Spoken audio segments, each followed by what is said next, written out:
आपके अपने दिल के करीब, वैसे तो आपका जो प्रोजेक्ट होता है, गाना होता है, मूवी होती है, आपका अपना बेबी होता है, लेकिन वारिस बेग की नज़र में उन्होंने जो सबसे खूबसूरत गाना कौन सा गाया जो आपको पता है ये मुझे बड़ा ही फेवरेट है, मेरा अपना गाना? एक दिलबर सी आँख मिली, बहुत और खूबसूरत। बहुत खूबसूरत गाना है, और सुरमई बादलों के पीछे। अगर थोड़ा सा गुनगुना दें वो। आ आ आ लिपट जा मुझसे मुझसे मुझसे, मेरी किस्मत के तारे टूट कर सुरमई बादलों के पीछे छुप गया क्यों रूठ कर, तेरी परछाइयों से बचकर जाऊं मैं किस दर सनम, जीना पाऊंगा तेरे बिन, तेरी यादों की कसम, इतना घबराया है ये दिल कि रो दिया है फूट कर। आ आ आ लिपट जा मुझसे मुझसे मुझसे, मेरी किस्मत के तारे टूट कर। बहुत खूबसूरत सर, थैंक यू। बहुत शुक्रिया। वारिस साहब, आज जब हम 2026 में बैठे हैं यहाँ पे, तो आपके ख्याल से आज के म्यूज़िक में और जब आपने प्लेबैक सिंगिंग स्टार्ट की, क्या फ़र्क देखते हैं आप? फ़र्क ये है कि अब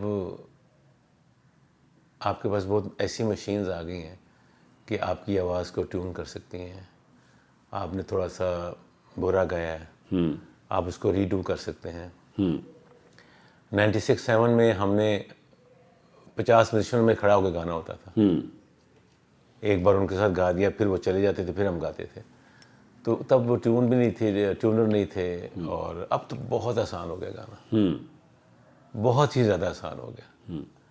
तो कहीं क्वालिटी भी फिर कंप्रोमाइज़ नहीं की इसमें? ऑफ कोर्स, आज देखिए ना, आज भी लता को देखते हैं आप, लता के गाने सुनते हैं, मेहदी हसन के सुनते हैं, उनकी आवाज़ में एक फील आती है ना, वो फील अब, वो वाली फील अब कम है। जी जी जी। अब एक एक लाइन की फील है, एक होल गाने की फील का और मज़ा है, और इस तरह का और मज़ा है। बिल्कुल ठीक है। आपने स्टार्ट में बताया कि आपके वाले साहब आपको कोई गाता हुआ वो इतना पसंद नहीं करते थे, लेकिन आपने बड़ी सपोर्ट की अमार बेग की। हाँ जी। और वो गा रहे हैं और बड़े ही कमाल गा रहे हैं। उस्ताद राहत फ़तेह अली खान भी उनको बैठ के सुन रहे होते हैं। हाँ जी। तो आपके ख्याल से आप वारिस बेग एज सिंगर उनको 10 आउट ऑफ 10 कितने मार्क्स देंगे? मैं समझता हूँ जब मैं अमार जितना था, मैं इतना अच्छा नहीं गाता था। अच्छा, ज़बरदस्त। अमार हमसे बहुत बेहतर है, इंग्लिश बहुत अच्छा गाता है, उसका एक्सेंट बहुत अच्छा है, क्योंकि ऑफ कोर्स रेज इन अमेरिका, जी जी जी। ज़्यादा देर वहाँ पे रहा है। जी जी।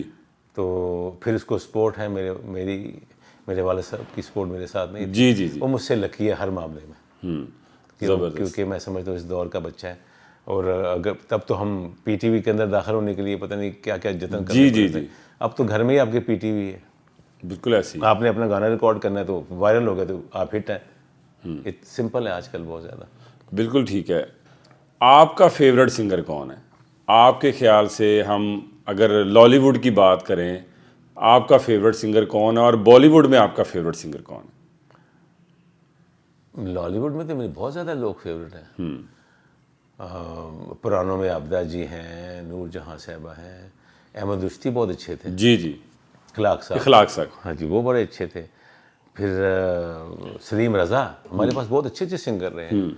अब जो प्लेबैक की बात करें तो प्लेबैक में अनवर रफ़ी साहब बड़े अच्छे हैं, और अरशद महमूद साहब, जी जी जी। सब ने बड़े अच्छे गाने गाए, अपने अपने स्कोर सब ने अच्छे किए हैं। बिल्कुल ठीक है। और एक और चले गए हमारे अपना शेखी साहब, सारे हमारे बहुत अच्छे आर्टिस्ट थे।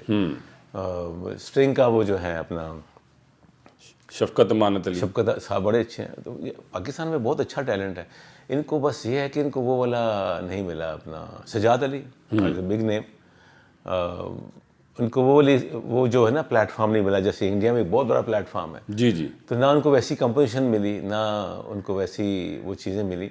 लेकिन इस महदूद चीज़ों में रह के अपना इतना नाम करना, ये बहुत बड़ी बात है। बहुत बड़ी बात है। और बॉलीवुड में सर आपको कौन? हाँ जी, बॉलीवुड में तो मुझे किशोर कुमार और रफ़ी साहब, हेमंत कुमार, नए में से अपना मुझे कुमार शानू अच्छे लगते हैं। बहुत अच्छी उनकी वो जो एक्सप्रेशन है बहुत अच्छा है। सोनू निगम आज के सोनू निगम, जी जी, बहुत अच्छा है। बहुत अच्छा है। और उदित नारायण साहब, क्योंकि उनकी अपनी एक आवाज़ है। जी जी जी। और अरिजीत, क्योंकि आजकल वो बहुत अच्छा गा रहे हैं, उनको काफ़ी अच्छे गाने मिल गए। ये भी किस्मत की बात है, आपको अच्छी कंपोजिशन मिल जाए। बिल्कुल ठीक है सर। जब हम बात करते हैं कोक स्टूडियो की, तो कोक स्टूडियो में बहुत फनकार नए आ रहे हैं, पुरानों को भी मौका मिल रहा है, पुरानी धुनों को भी रीमेक किया जा रहा है। कोक स्टूडियो से आप बतौर सिंगर, एक सीनियर सिंगर, आप कितना मुतासर हैं और इस फॉर्मेट को आप कितना अच्छा या कितना बुरा समझते हैं? टू बी वेरी ऑनेस्ट, मैं इतना मुतासर नहीं हूँ कोक ठीक है। जितना पैसा वो कोक स्टूडियो पर लगाते हैं पुराने गानों को नया करने के लिए, आप नए गाने बनाएं उससे। जी जी। कोक स्टूडियो ने एक ही गाना बनाया नया, अगला हुआ मजबूरी ने, जी जी। मैं उसको ही नया गाना समझता हूँ। बाकी तो आपने पुराने गानों को अशर नशर कर दिया। एक अपना मोनालिसा की तस्वीर तो कोई भी बैठ के सड़क पे बना लेगा। जी जी जी। तो जो असल बनाई है वो तो फिर असल ही है ना। जी जी जी। तो आप असल गाने बना के तो लोगों को सामने पेश करें, तो वो तो महदूद ही रहेगा ना अपने उतना। या जिसका गाना है उसको आप दोबारा रीडू करें, उसी आर्टिस्ट को बुला, उसी से करवाएं। बड़ी अच्छी बात है ये।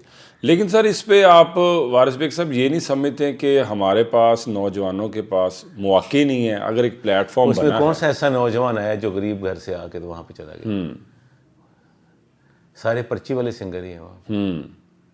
आप मुझे बताएं, अभी जो पाकिस्तान आइडल हुआ है उसमें ऐसे सिंगर आए हैं नए, कोई हमने देखे हैं, हाँ, तो वो भी सब घराने के। उनमें से कौन वहाँ पे आया पहले कोक स्टूडियो में? जी जी, कोई नहीं। कोक स्टूडियो ये कोई क्राइटेरिया नहीं कि आप बहुत अच्छा गाते हैं। आप ये समझ सकते हैं ऐसे कि जो आपके ख्याल से वो एक कमर्शियल प्रोजेक्ट है? वो एक कमर्शियल प्रोजेक्ट है, उन्होंने अपने जो पैसे हैं उन्होंने लगाने हैं, उन्होंने अपना वो जो बजट है उस पर खर्च करना है, बस, और तो कुछ नहीं है। उसमें बताया कि अगर 17 कोक स्टूडियो के एपिसोड हुए, मुझे नहीं पता 12 हुए या 15 या 16 17 के, जी जी, उसमें से कितने उनके ओरिजिनल गाने आप वो देख लीजिए। आप गाए हुए गाने को दोबारा गाना, म्यूज़िक बना दें उसमें, वो कोई इतनी बड़ी बात नहीं है, वो तो कोई भी आर्टिस्ट बना देगा। लेकिन सर उसमें हम देखते हैं अताउल्ला ईसा खेलवी गा रहे हैं, उसमें फरीदा खानम साहब भी गा रही हैं, नसीबो लाल गा रही हैं। उनको गवाएं, उनके जो ओरिजिनल गाने उनसे गवाएं, बिल्कुल अच्छी बात है। मतलब उन्हीं गाने किसी और से नहीं गवाने चाहिए? किसी और से नहीं गवाने चाहिए, बिल्कुल ठीक। और किसी और से गवाएं तो फिर वो उसी लेवल का आर्टिस्ट हो तो फिर गवाएं, बिल्कुल ठीक है। अच्छा सर, अभी आपने जिक्र किया पाकिस्तान आइडल का, बड़ी तनकीद हुई, जजेस इररेलेवेंट हैं, फवाद खान साहब पे तनकीद हुई कि इनको म्यूज़िक का क्या पता है। ये भी आप समझते हैं कि पाकिस्तान में हमने कॉपी किया इंडिया को, या ये जजेस जस्टिफाई हैं इतने बड़े प्लेटफॉर्म के? पाकिस्तान में ऐसी चीज़ें हैं वो कहीं भी जस्टिफाई नहीं है। ठीक है। वो चाहे आप हुकूमतें ले लें, चाहे आप कोई जगह ले लें जहाँ पे किसी डॉक्टर को होना चाहिए, एग्रीकल्चर में कल्चर मिनिस्टर लगा दिया आपने। बिल्कुल ठीक, ऐसे ही है ना, बिल्कुल पाकिस्तान ऐसे ही है। और जब एक जगह नाइंसाफ़ी होती है ना, तो हर जगह नाइंसाफ़ी होती है। तो जहाँ हुई है तो इतना तनकीद करने की क्या ज़रूरत है किसी को? यानी आप जो जजेस वहाँ बैठे हैं उनके, आपके नज़दीक वो बिल्कुल उस फॉर्मेट के लिए या मौसीकी के लिए कम से कम ये नहीं बनते थे? बिल्कुल नहीं बनते।